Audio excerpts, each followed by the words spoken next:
আন্দোলন মাঠ কাঁপাইয়া তারা কিন্তু আজকে কোন পর্যায়ে গেছে, 1 নম্বর পজিশনে এখন জামাত আসছে।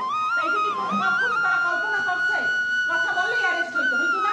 তাইলে আপনারা যারা মাঠে যাইতে ভয় পান, আন্দোলনে যাইতে যারা ভয় পান, এইরকম ভয় পাইলে তো স্যার দাবি আদায় হবে না।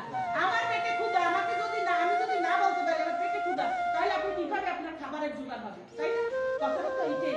তাইলে আমি একা বললে তো হবে না যে আমার একার কাজ, এটা কিন্তু একার কাজ না, এটা সবাই যৌথ কাজ, সবাইকে একত্রিত হইতে হবে, সবাইকেই কাজ করতে হবে।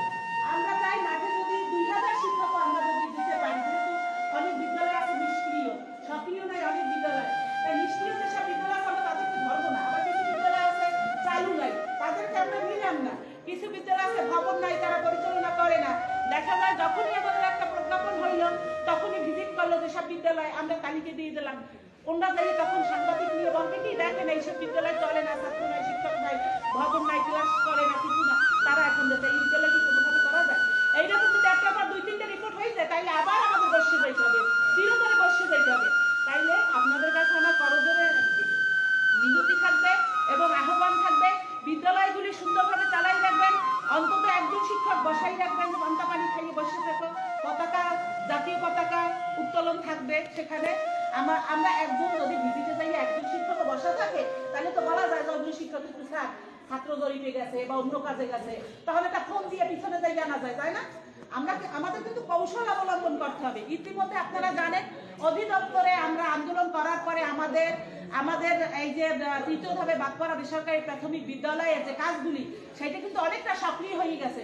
26 তারিখ কিন্তু অধিদপ্তরে আমরা আন্দোলন করলাম কি মাসে, সেপ্টেম্বর, অক্টোবর, আগস্ট, সেপ্টেম্বরে করলাম। সেপ্টেম্বরে 26 তারিখ কিন্তু অধিদপ্তর থেকে আমাদের আগের যে আকরাম হোসেন সচিব স্যার আমাদের 20 সালে যে একটা প্রজ্ঞাপন করছে যে আপাতত আর কোনো বিদ্যালয় জাতীয়করণ সরকার করবে না।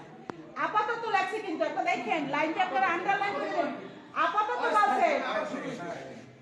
ওনার কিন্তু সাহস হয় নাই যে আর কোনো বিদ্যালয় জাতীয়করণ হবে না, ওনার কিন্তু লিখতে বাধ্য হয়েছে আপাতত আর কোনো বিদ্যালয় জাতীয়করণ করবে না। তার মানে কি আমরা আসি, উনি কিন্তু স্বীকার করে গেছে।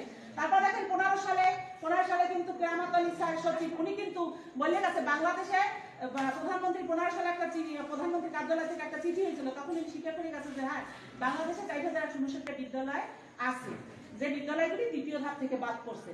কিন্তু তখনই একটা প্রধানমন্ত্রী কার্যালয় থেকে চিঠি হয়েছে যে ওইগুলির তথ্য পাঠান। সেই তথ্যটা যখন শুরু হইল নেয়া, সেই সময় প্রায় 1356টা বিদ্যালয় মানে যাচাই বাছাই হয়েছে। আবার কিছু বিদ্যালয় আছে যাচাই বাছাই চিঠি হয়েছে, আপনারা করতে দেরি হয়েছে, পারেন নাই।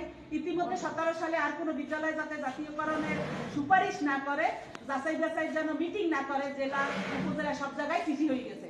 17 সাল থেকে কিন্তু স্থগিত, আমাদের জানেন মনে হয় যাচাই বাছাই আমাদের ওইটা হইতেছে না। 17 সাল থেকে আমাদের এটা, যখন 17 সালে আন্দোলন, 18 সালে আন্দোলন মোটামুটি সফল হয়েছে, তখন কিন্তু সচিব মহাপরিচালক মঞ্জুরাল আমি স্যার মনে হয় ছিল, উনি আসছে। তখন আকরাম হাসান সচিব উনি মাঠে এসে বলছে যে আপনারা যান, 2 মাসের মধ্যে আপনাদের বিদ্যালয়গুলো আমরা জাতীয়করণের আওতায় নিয়ে আসবো।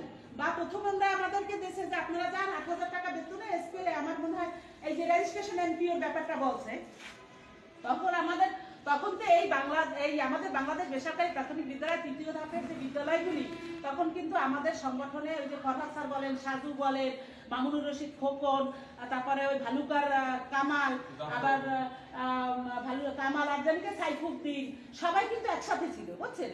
ওনারা সবাই তখন